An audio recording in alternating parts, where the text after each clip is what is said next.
Just like me. Just like me for real.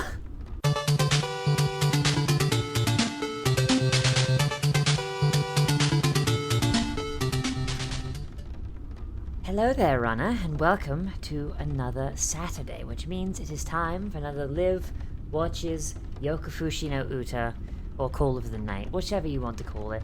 I literally just have the folder in my hard drive labeled as Vampire Anime Lamau, which makes me giggle, just a little bit.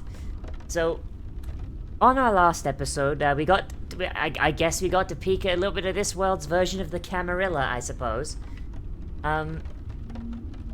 Just like generally how vampire society works in this situation, where they actively murder the fuck out of people who figure out that vampires exist, which, now that I think about it, kind of like fridge logic, it does beg a couple of questions. Namely, how many people do they wind up killing? Because I can't imagine that, like, brand new vampires are all too good at the whole masquerade thing. You know what I mean? And I'm gonna keep calling it that because I think it's funny. Because, like, if they kill everyone who finds out, then... Or they turn everyone that finds out, but there's, like, some people, like, I imagine you're not gonna...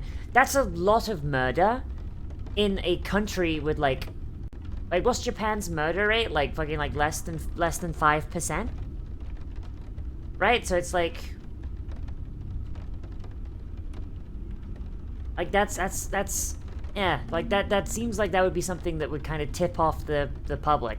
Unless they're saying that the 5% murder rate is entirely vampires. In which case... Fuck, that's a lot of people. But... But I'm hoping that we're gonna get, like, a little bit more, like, kind of boot up their ass for, like, getting code turned. Because otherwise, like, because, like, now there's a time limit. Or at least, like, an implied time limit. I'm not quite sure. But let's see how that gets handled. We didn't really see the aftermath, did we? Let's see, shall we? In 3, 2, 1, and... go! I still want to know what that says backwards, but I'm too lazy to reverse it.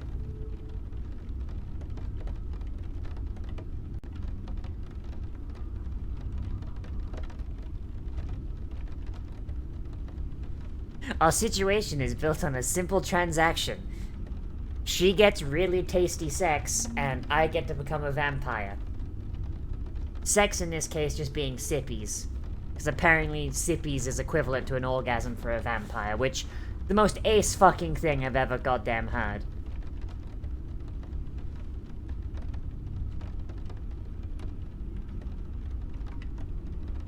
In that case, Nazna would kinda be a bitch, wouldn't she?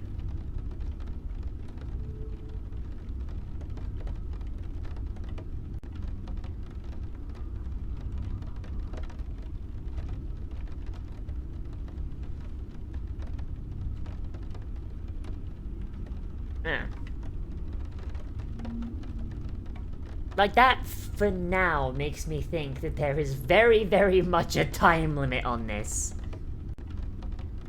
But...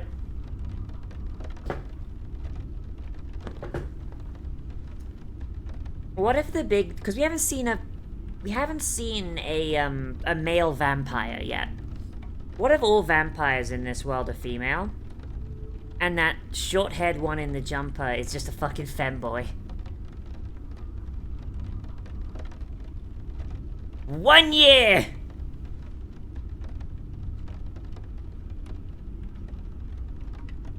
So you have 1 year, and then we're going to fucking rip your heart out. Get fucked.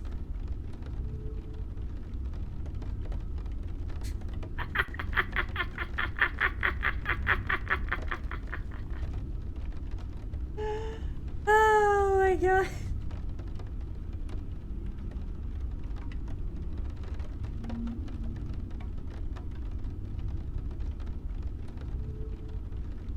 I like how they're all drinking beer, and then there's that one bitch who's out there drinking red wine.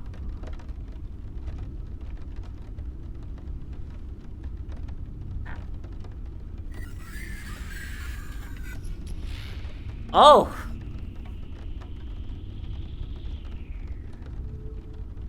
Oh, that's lewd as shit. That's lewd as shit.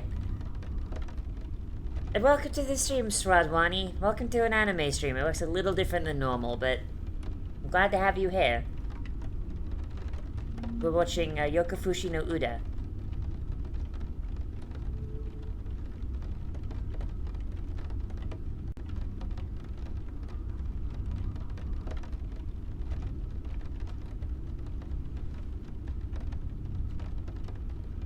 I feel like maybe if our boy wanted to become a vampire, I feel like meeting, like, literally any other vampire probably would have done him better. I don't know about that one.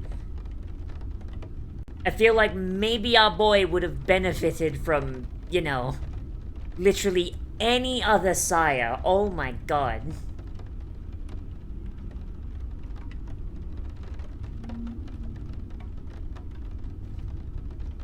Like, I think that's honestly probably the best twist that this show has had so far. That Nazuna kind of fucking sucks at being a vampire. I don't know, I just... I mean, if you want. I'm not gonna say for or against. If you want to, and you feel like you're gonna come by every now and again. God damn it, Riku.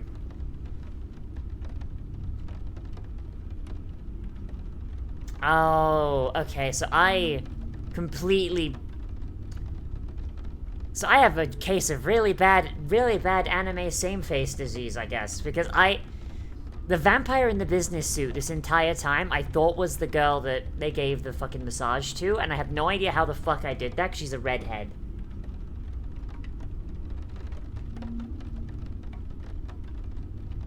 Bruh, I might be stupid. I might actually be stupid. I don't actually know. Oh my god.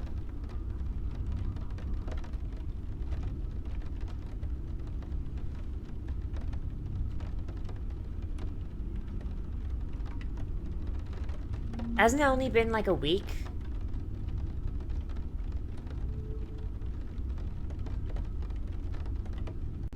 My guy. How many weeks are in a year?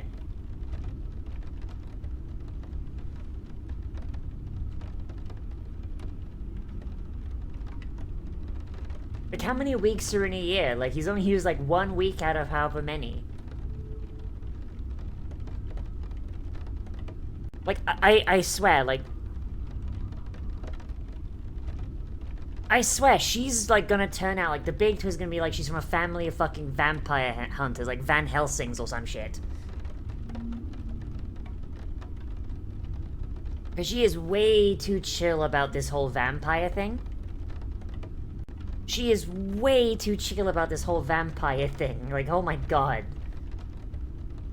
Like, I half expect to just roll up at some point. The inside of her school coat is just full of stakes and crucifixes.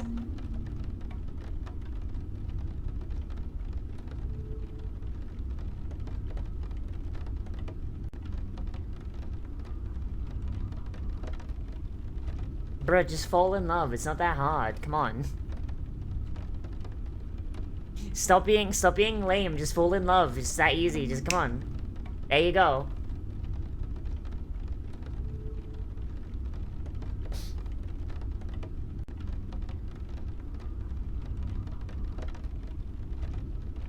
Because he's probably on the spectrum, let's be honest.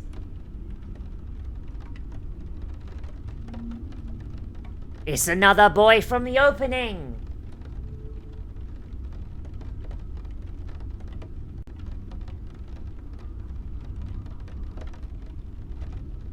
My boy just catching some sleep on the stairs. Leave him alone.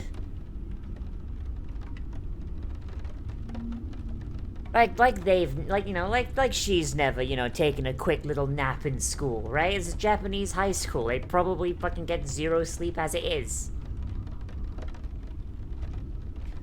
Like Ko waking up at like 6 p.m. and going to bed at 6 a.m.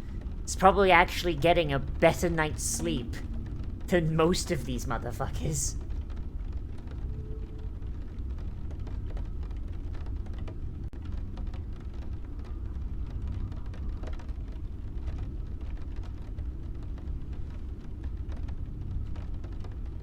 Oh, no.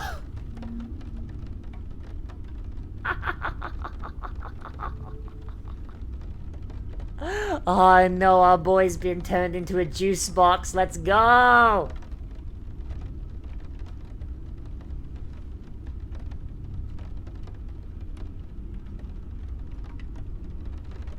Mahiru, like, fucking, like, everybody in Akira's life has just been started dating fucking vampires.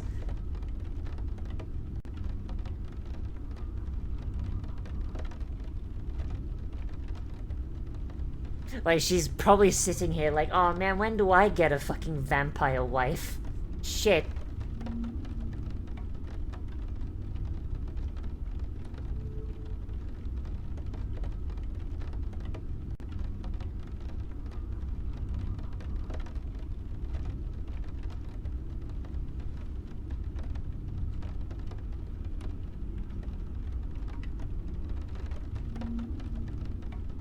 Waiting for Kodater so you can have a husband. Ah, there you go. See, that's the long game. I see.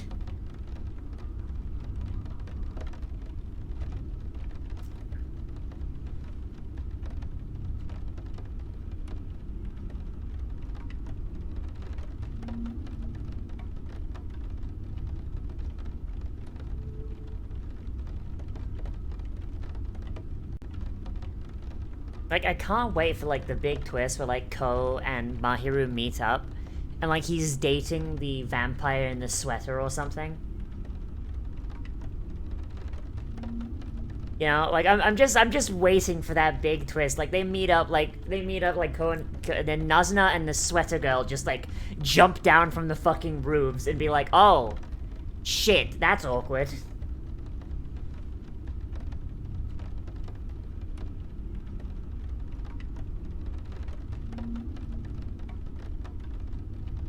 He's hardly been getting it. Hi, Malishin.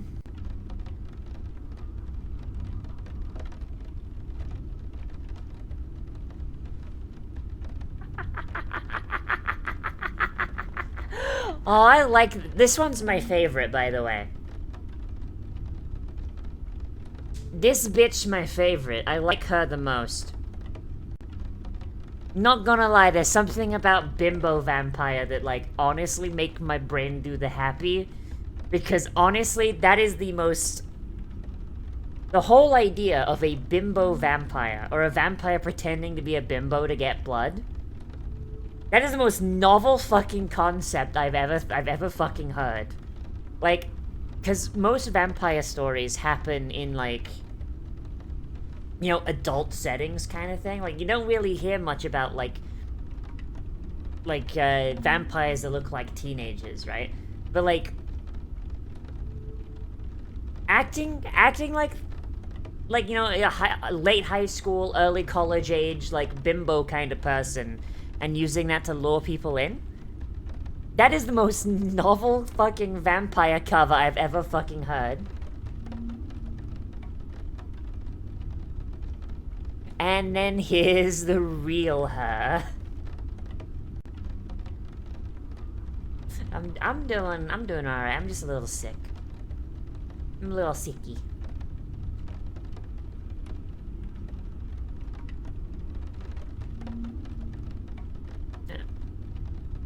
Like, we need more, like, good modern vampire stories where you've got, like, vampires, like, trying to fit in, like, different ways, you know what I mean? Like, how did child vampires get blood? Do they just, like, hang out with Genshin Impact players? How do, like, vampires that get turned really late get turned? Do they fucking, like, just go to canasta boards? Like, there's, like, so many, like, questions that I have is, like, because you could be turned into a vampire at literally any age. You could be turned into a vampire at literally any age. Like, how does each different, like, age group of vampire get what they need?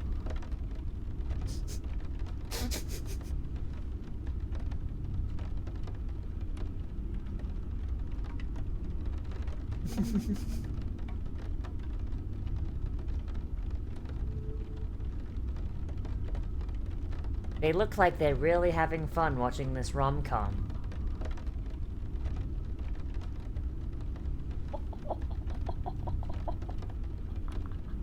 Oh my god, yep, alright. Nailed it on the head, alright then.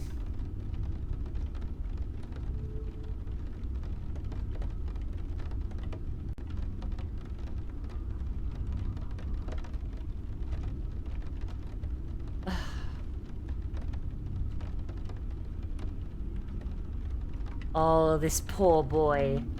This poor boy. My man's taking romance advice from a neurotypical. Oh, Jesus, that's not gonna work. Because it's very clear that both he and Nazuna are very clearly not neurotypical. My god.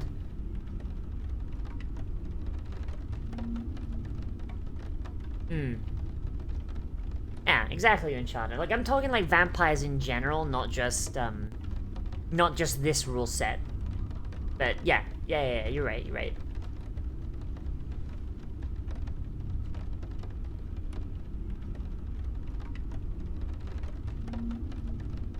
Like, in this world, like, at the very least, you're only ever really gonna get vampires that have, like, hit puberty.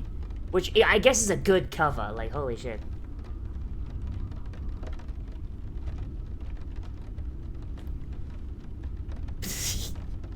So the question is he feeling...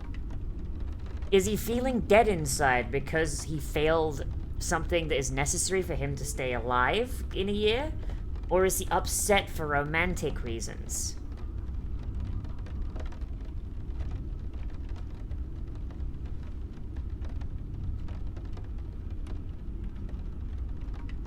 You know? Because I'm still not sure if... Because Ko very clearly has ace coding. But I don't think he has arrow ace coding. At least not yet, I don't think that. I think he might just be... I think he might just have the tism.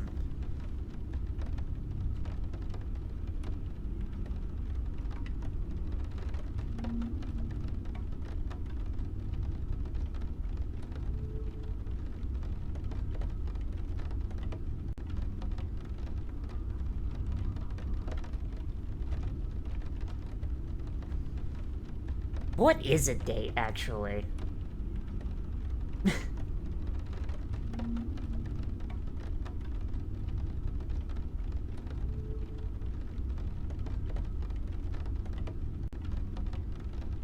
That is a... Shit, that's actually a good way to look at it. Technically, a date is what they've been doing every night for the last week. Shit.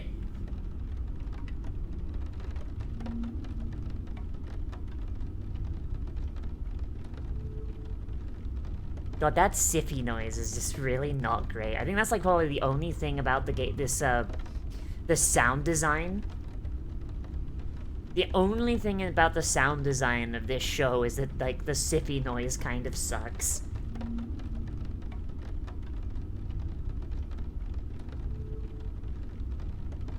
Those guys are out drinking every single fucking night, my god.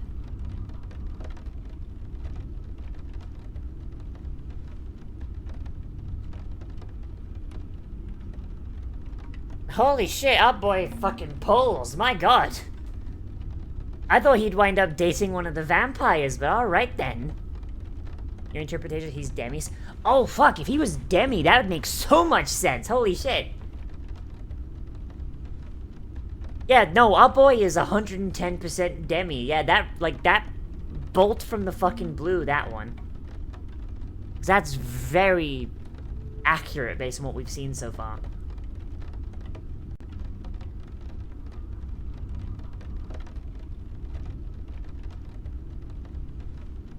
I told them what's up. I told them I had no more money for the night, and they all left.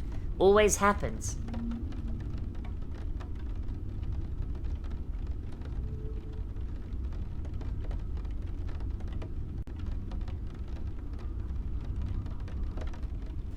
I'm of the opinion that once someone is your friend, they're always your friend. Even if you don't see them for, like, years.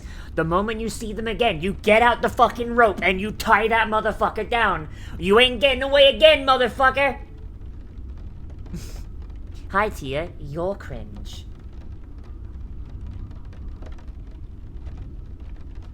I don't know, like, Mahiru's kind of a twink. I don't know. I wouldn't say he's perfect, but then again, I'm not super into twinks. She tried to say with a straight face.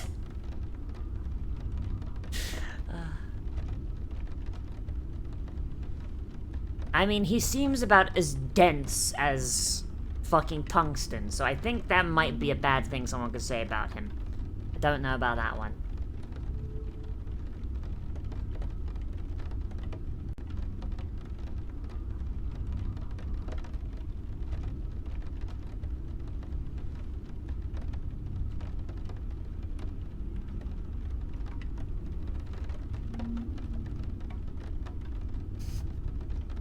Our girl just teleported to the cringe. She sensed the cringe and just instant transmissioned in.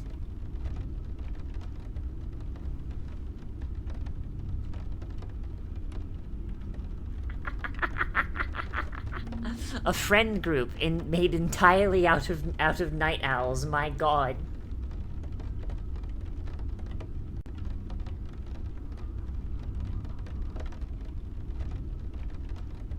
Technically, from vampire standards, they fuck.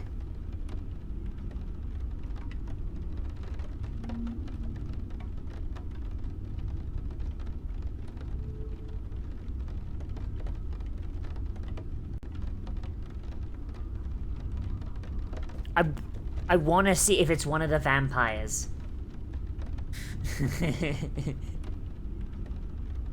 I want to see if it's one of the vampires, and I hope it's the one that my brain has already headcanoned into a femboy.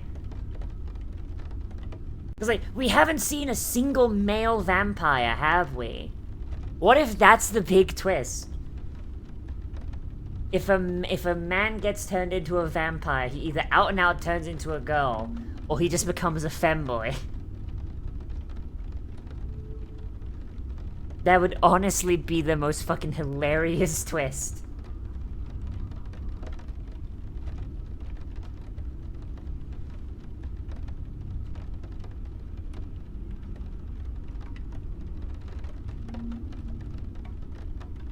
The fact that Japanese vending machines just have alcohol in, like, did the vending machines, like, check for ID or something? Like, how the fuck does that work?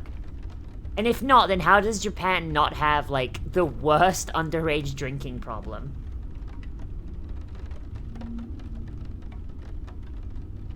I didn't recognize that woman he was talking to, so I don't think she's a vampire, which is kinda sad.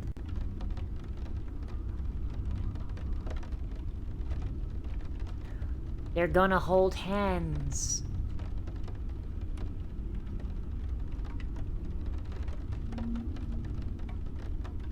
Premarital hand-holding. How absolutely fucking scandalous of them.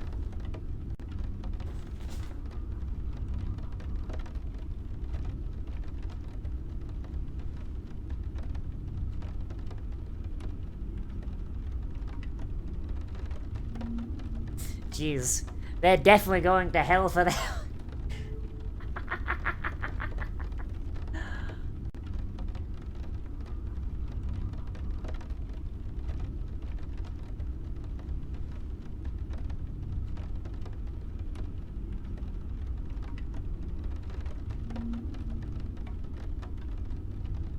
God, this fucking ending theme is an absolute fucking banger. The anime skip content that won't be used until season 2. Would you like to hear about it or no? It's cut dialogue won't be of use. Remind me in season 2. Remind me in season 2. Because I guarantee you someone will. When season 2 comes around, just be like, oh yeah, by the way, hey, this was a thing that was relevant in from the last season that got cut. Shit. I just bumped my microphone cord with my vape. I hope it's not actually shit. I'm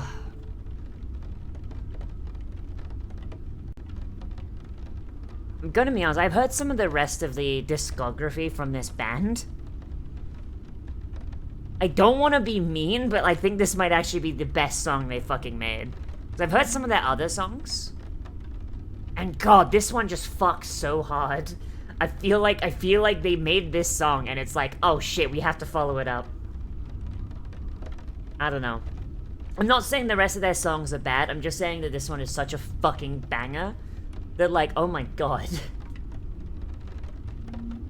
Like, you know, yeah, you guys ever have that, like, with a musician or, like, a show or anything where, like, something will have, like, such an absolute fucking banger of an episode or an absolute banger of a song, and then you're just like, oh, the rest of this shit's still really good, but this just blew it so far out the fucking water, my god.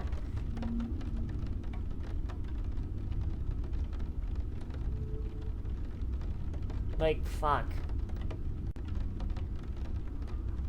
Alright, and I think that's the end. Yeah, that's all. There's no... I keep forgetting there's no post-credits. Did you get the post-watch? Yeah! Okay, so this episode, Kiss is very much on here. I honestly don't know shit about Kiss. I thought Kiss was a parody band, like, there's in, like, Family Guy and shit for the longest time. But yeah, okay, so this episode, I honestly really, really enjoyed. Okay, so first things first, and the most important thing this did, which is something that we really, really needed, is it set us a time limit. So, shows that a slice of life with a goal, which this very much is, have an issue that crops up from time to time. I'm not saying that this one had this issue, I'm saying I was worried it would. Where the goal will not have a time limit, and therefore, it kind of encourages the author to kind of putz around and be like, oh yeah, no, I want to do this thing, but I want to have cool slice of life adventures. Like, oh, I have to save my homeland, but my homeland works on a different time scale, so I can fuck around on Earth as much as I want and have funny slice of life adventures. Like, you know, that kind of shit. You know, it happens way too often in slice of life with a goal. So, one of the best ways to get around that is to set a discrete fucking time limit. And 1 year is, like, the absolute perfect, like, time limit to have. Because 1 year, that's 365 days. They've spent 7 of those days, I think. I think it might actually be exactly 7. Yeah, no, they've spent exactly 7 days. Like, this is the 8th. This episode is the 8th day. So, like, we know what is the max amount of episodes if the author was to drag his heels all the way up until the final... all the way up until the final fucking day, right? Which, I'm hoping he won't, because that would be really, really dumb of him to do, but... Still, it's nice to have that goal, and it's nice to have the thing of just like, hey, yeah, no, we're in there. Let's see where My Hero and Kotalk takes place in a festival. Thank fucking God they changed that! I fucking hate Matsuris! Oh my god.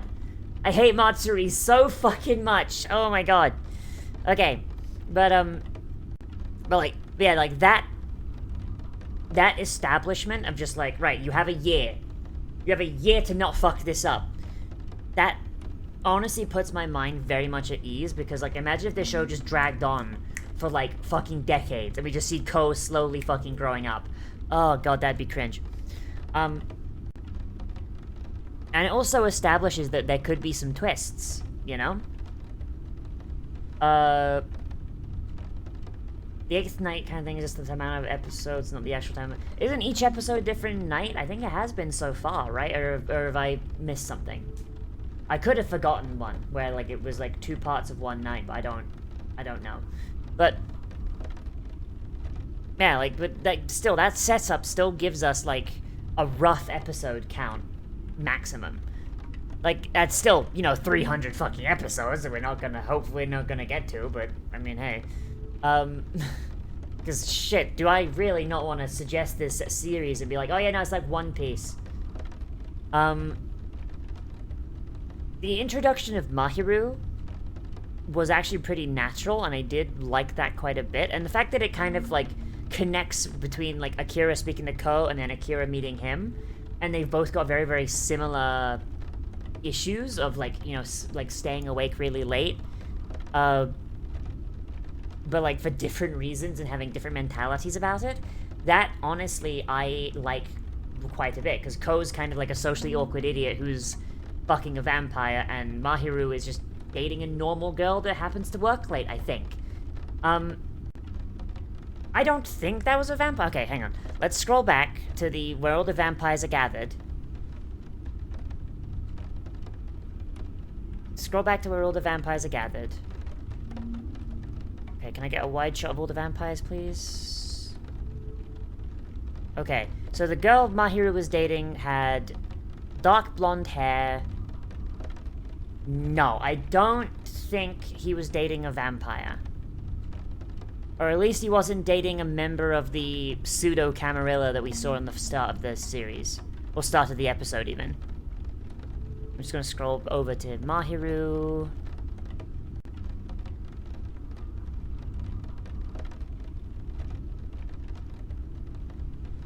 No, I don't think she was one of the vampires. So either she is a different vampire, or she is just a normal person that just happens to sleep late. But yeah, so still, it's if she does turn out to be a vampire, then hey, I'm going to accept it because it gives us another parallel between Mahiru and Ko, because they honestly really do come across as opposites. Like, you know, like Mahiru has long hair that he keeps in a ponytail and it's blonde, and Ko has dark hair that's cut short. Fucking sorry, my brain turned off for a moment. Ko wears like a black tracksuit with a white top, and Mahiru wears a very smart blazer with a red hoodie. Like, they're kind of like parallels and opposites. Like, their designs lean into that as well. And so, like, I don't know, I feel like that's something that you can really kind of explore, like, with their friendship. The fact that they are very, very similar, but also very, very opposite. In that he's very, very outgoing and, for lack of a better term, you know, normal. Whereas Ko is kind of a fucking weirdo. What if she's a vampire hunter? Oh, that would be good, too!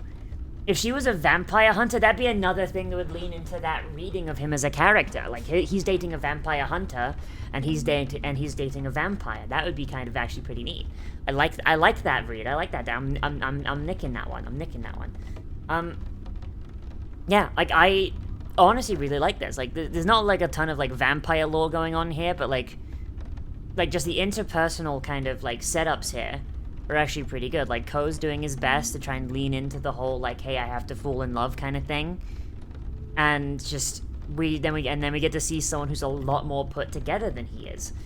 Like, it's honestly pretty, not sweet, but, like, interesting. It's narratively interesting and honestly fairly compelling to just kind of see, like, these almost diametrically opposed characters kind of, like, come against each other.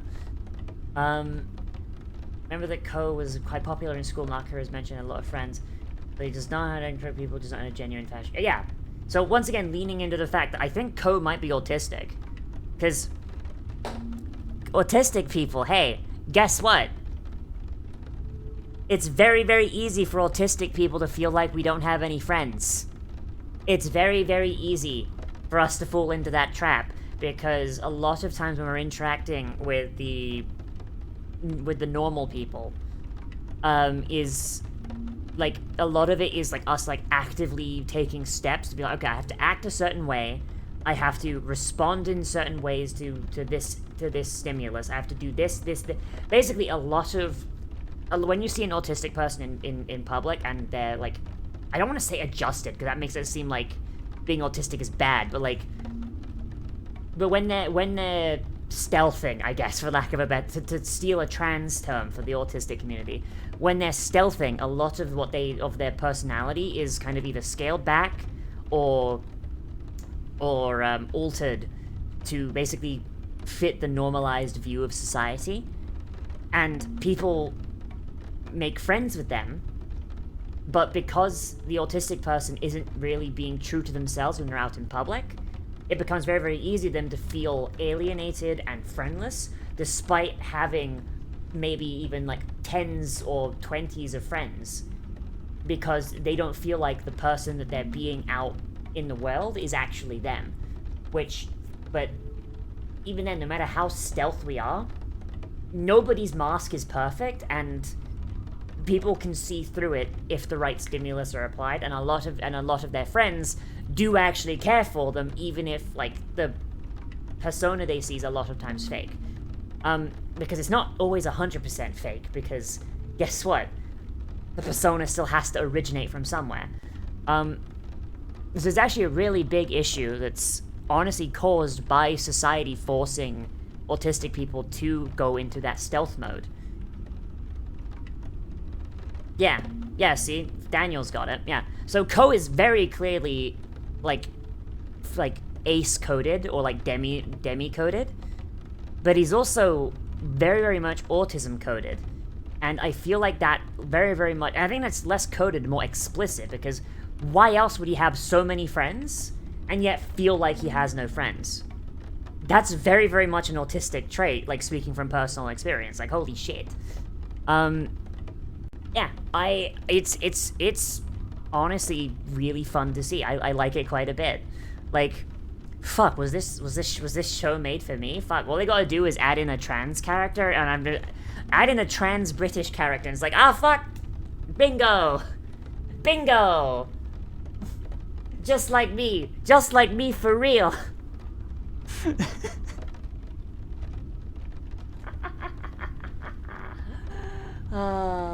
But yeah, it's good.